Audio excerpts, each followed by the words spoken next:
Carbonado, commonly known as the black diamond, is one of the most mysterious and fascinating forms of diamond found on Earth.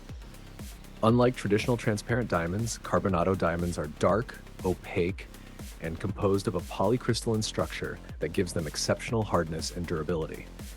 Because of their unusual appearance and rarity, many people who discover a dark stone in nature often wonder whether it could be a real carbonado diamond or just an ordinary rock.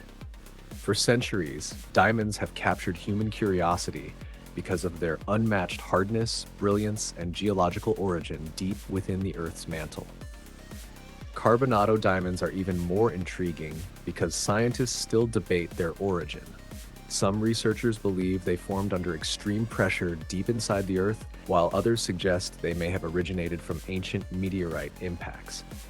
These unique stones are mainly found in regions such as Brazil and Central Africa, which adds to their mystery and value. When people find a black stone that looks unusual, the first question that comes to mind is, how can I test if this stone is a real carbonado diamond?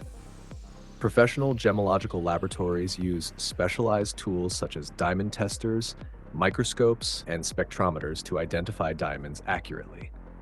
However, not everyone has access to such equipment. For this reason, many simple home experiments have become popular among hobbyists and gemstone enthusiasts.